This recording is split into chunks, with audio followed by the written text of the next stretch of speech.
go, go! Get it! Go, go, go! He's chasing it hard.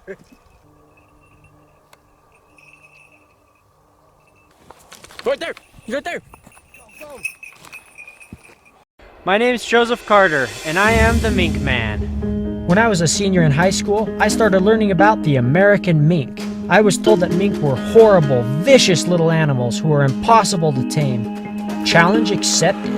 I've been in love with mink ever since. I get mink from fur farms and give them a new life. In this new life, my mink live as naturally as possible, even hunting for their dinner the way a wild mink would. So come join me on my adventures as we learn more about this intense little predator, the amazing American mink.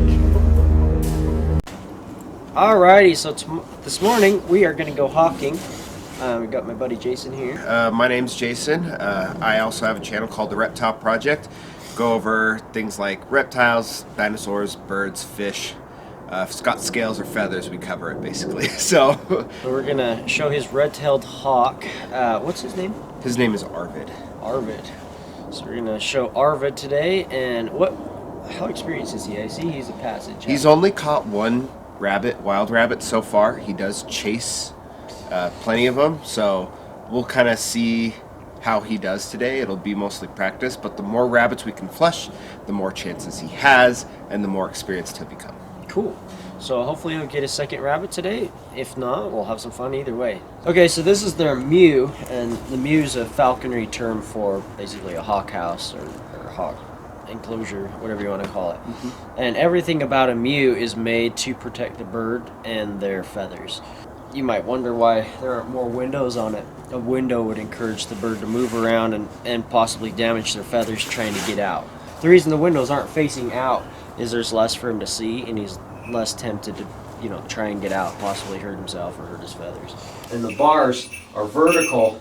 If they were horizontal, or if it was like cage wire where it's crisscross, it increases the chance of a broken feather. If he lands on this, grabs a hold, the feathers go through and they come back out without breaking off. But if it was cage wire, or if it was horizontal instead of vertical, it increases the chance that the feathers will go through and then come back and snap off or bend. So everything they make, everything they have in here is for the safety and the comfort of the hawk. You notice the perches are all padded. We've got some astroturf, we've got some rope. What that does is because they're sitting on the same perch for a significant period of time, it helps to keep their feet from getting sore. In the wild, they would land on drastically different perches all day long. One day they'd be sitting on a telephone pole, next minute they're sitting on a rock, next minute they're holding a little teeny branch. And so it puts different pressure on different parts of the foot, and so they're trying to replicate that by having it be an uneven surface and a padded surface. Birds of prey can get what's called bumblefoot, where essentially their feet get sore from standing in the same spot in the same way. And so this helps to prevent bumblefoot by giving it both some texture, some variation, and some padding. Yeah, with this perch as well, I changed the the top that I use, and as well as the size of the dowel every now and then, just to kind of change up where he's putting pressure on. That way he doesn't get what you were calling bumblefoot. I had this little thing with a little bit of music. With this travel box, it's totally solid so that he can't see out, so he's not tempted to jump around, possibly hurt himself. So a lot of times people who are ignorant on the subject complain about the things that are there for the safety of the bird. Falconry, you don't just do things for no reason. Almost everything has a very specific reason, and 99% of it, it's for the comfort or the safety of the bird. And people who are ignorant on the subject often attack the safety procedures they use to keep these birds healthy and safe. And you'll see it does have ventilation, but the ventilation is such that it's not letting in light.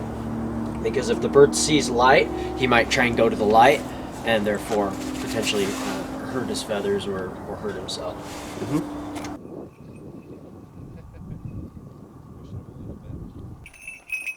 It's one of the things I love about him is he doesn't flip me.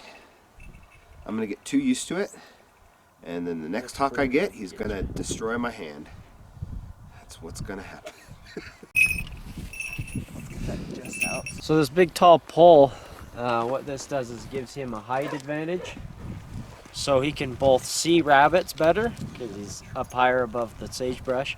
And he's got a height advantage, so when he takes off, he can utilize gravity to help with his acceleration rather than just relying on his own power. So I honestly don't know which is the bigger advantage. They're both pretty important, being able to see the rabbit and obviously having a little height advantage as far as using gravity, but both combined would definitely make it worth utilizing a tool like this.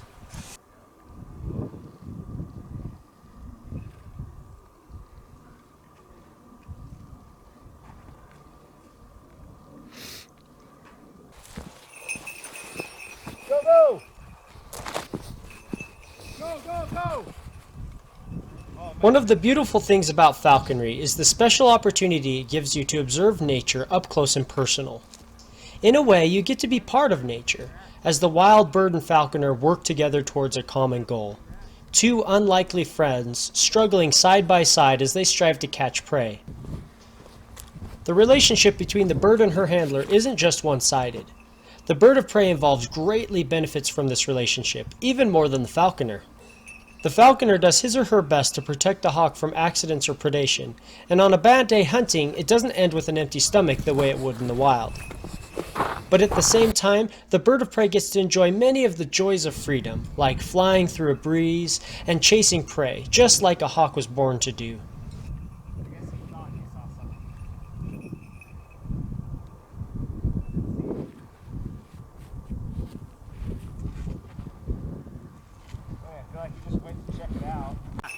Go, go, go! Oh, got away. Alright, we know he's chasing stuff. There's fur. He might like eat the fur. At the fur. Oh, he grabbed it. He hit it hard. I thought I heard a thud. Oh yeah. Look at the fur he grabbed though. Look at this. Look at this stuff. Oh man, he nailed it hard. He nailed it hard. Yeah. We're gonna have to hide and cover it. He's like, okay, where's the bunny? I pulled the Well, fur. if he thinks that's... Good try. It's pretty easy to distract him. He did exactly what he was supposed to, so I'm proud of him. Yeah, go. You lost it. What's this stuff? Notice how Arvid the hawk keeps flying to the T-perch without any encouragement from Jason. Arvid is a recently caught bird, so he doesn't have much experience hunting with humans. However, he instinctively knows that he has an advantage while hunting from the highest perch available. This instinct draws him back to the T-perch with only minimal training. He's also beginning to realize that we humans flush hiding rabbits when we walk along, thus providing many more opportunities to catch game than if he were to hunt on his own. Arvid has the freedom to fly off at any moment he chooses, and there's nothing we can do about it. But he chooses to hunt with us because he sees the advantage in working with a human as a business partner, rather than flying off and struggling to survive on his own. As magical as we love to make it sound, nature is incredibly cruel and unforgiving. In the wild, Arvid has roughly a 10% chance of surviving his first year of life, as most young hawks starve to death before their first birthday.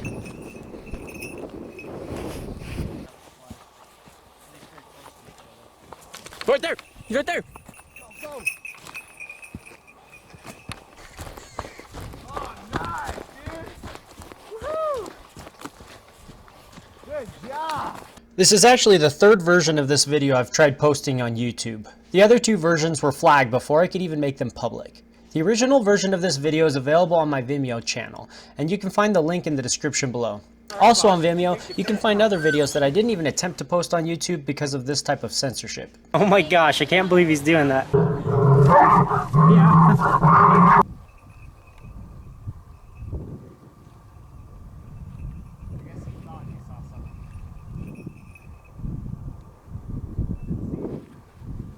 That's awesome, dude. Oh. Second catch ever.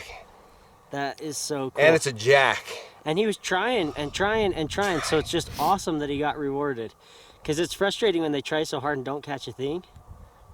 Yeah, this will really help build his confidence going forward. Good job, buddy. I am so happy. I was thinking, man, he's going to end this on a frustrating note, that just makes my day. And it really wasn't that long of an outing. It was, I mean, we were out for a bit, but it wasn't. That's just awesome. Him being rewarded for all that hard work just Found the flight justice. makes my day. Up on rabbit leg. Good job, buddy. Good boy. Good job. That just makes my day. Okay, let's try to cover this up as much as we can. Good job, buddy. Let me take care of your feathers here. I'm gonna hurt you. There we go. I wanted to solidify the perch. Yeah, Just for make sure. him, you know, and know what he's looking for. But he started chasing rabbits right away, and I'm like, I don't even have to do the baggie. Like, this is nice. He knows what to do from the perch. That was my main worry. So that crop, having a little pouch like that, that's actually not so much where the food gets digested. It's more like a storage packet. So what allows them to do is catch something and gorge themselves with a large quantity of food in a very quick manner so that they can eat and be done. Because the longer they sit on the ground, the longer they're exposed to other predators. A bobcat, a coyote, an eagle can come by. Well, there's sitting ducks, or in this case a sitting hawk, and he might not see the coyote or bobcat approach around the brush, and boom, he's dead. Or an eagle comes down, boom, he's dead.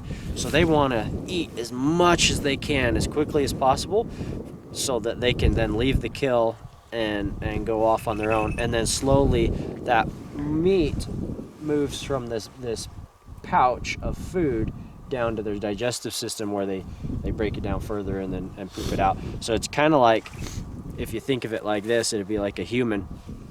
You caught something, you quickly throw it in your backpack and run off, and then you eat it later.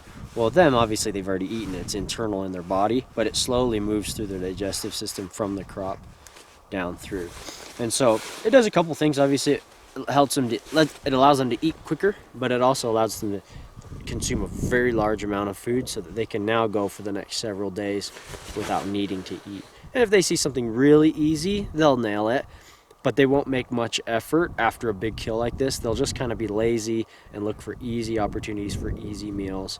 And they won't really start to work and try to catch anything until their body fat level, they've finished digesting the meal, and then their body fat level starts to come down. And then they start waking up, okay, it's time to start hunting more seriously, because that big meal I had on the rabbit, we've utilized most of those calories. It's now time to find more, and they'll start making a more serious effort to capture prey.